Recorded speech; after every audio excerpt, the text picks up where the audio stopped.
Denver 7 On Demand is brought to you by Ferguson and BAC Appliance Center, the best in bath, kitchen, and lighting for your home. Hi there, I'm Ann Trujillo with the latest from Denver 7. The Broncos have a new head coach. Vic Fangio will be the next head coach to call the shots at Mile High Stadium. Fans will have to wait and worry all the way to September to see if the hires pay off. But Broncos country's already seen enough to at least speculate on how this will go. Denver 7's Russell Haythorne joins us with their reaction. But the indication is there that John Elway is all in every year. It is the talk of the town. I know I have to have a stout defense if I'm chasing a championship right now.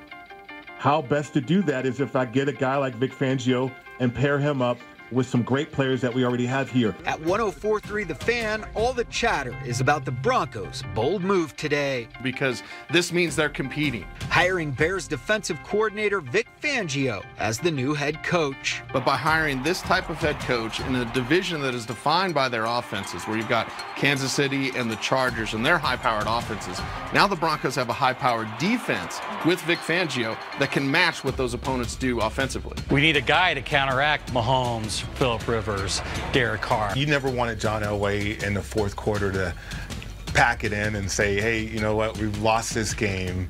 Let's rebuild for the next game. And it's just not John Elway. He wants to go for it. Still, though, fans and experts agree, while this is one small step for Broncos country, it might take one giant leap this offseason. So who out there in free agency can help me win? And who through the draft can help us win now? And can Fangio right the ship and restore what Dove Valley has been lacking lately? We had our Denver 7 Broncos insider Troy Rank on, and he used the word trust. You have to be able to trust the people you work with on all of them. And then bringing back Gary Kubiak as offensive coordinator, I think experience really matters in the NFL. They want to win championships, and that's what it's been about here in Colorado, and that's why it's such a special place.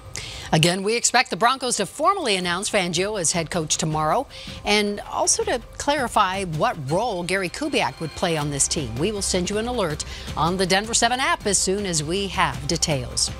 One of 2 cars connected to an Amber Alert has been found, but there is still no sign tonight of a 17-year-old girl and her alleged kidnapper.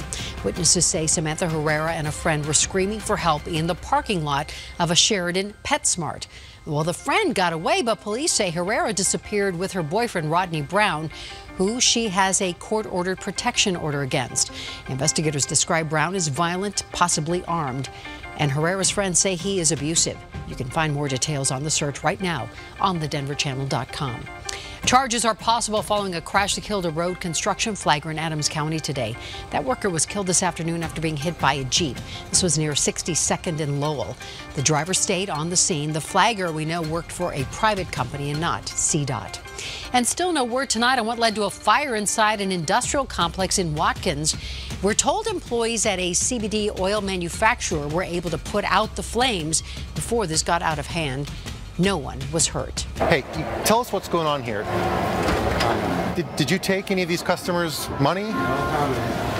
So these customers would like to know what's going on.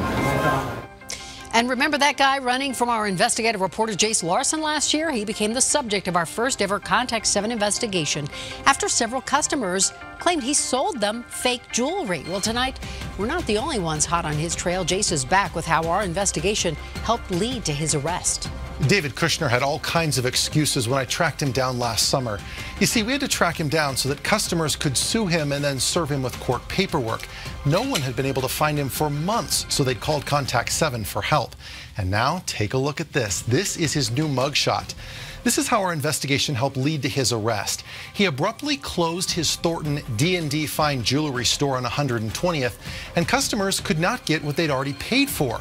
One woman even told us that Kushner sold her fake gold earrings right before he closed. Well, now she is part of that criminal case against him. We found out that Thornton police arrested him yesterday.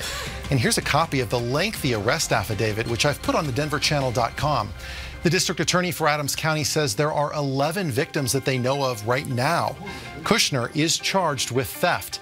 I talked to some of the people who say they're victims of this man, and they told me today they are looking forward to seeing justice. In the newsroom, Jace Larson, Denver 7. More than 1,100 Coloradans who work for the federal government have now filed for unemployment as this partial shutdown stretches on. Here are the top 5 areas where those claims are coming from. 42% work in the Department of Interior, 21% in agriculture, and the rest are from the Department of Treasury, Commerce, and some who are federal contractors. And from the First Alert Weather Center, here is meteorologist Stacey Donaldson. Some big changes in our forecast here over the next few days. 60 degrees tomorrow, nice mild weather on the way, and then only 40 on Friday. It's going to be a First Alert action day as we expect light snow to affect the Front Range and the Eastern Plains all day. Light amounts of snow, though, are expected. We recover really quickly out of this fast-moving storm into the mid to upper 40s over the weekend with sunshine. The sunshine sticks around next week and allows our temperatures to get back into the low 50s. Thank you, Stacey, and this has been your Denver 7 On Demand update. Thanks so much for joining us. Check back here later tonight for another update and download the Denver 7 app for breaking news and alerts. I'm Ann Trujillo.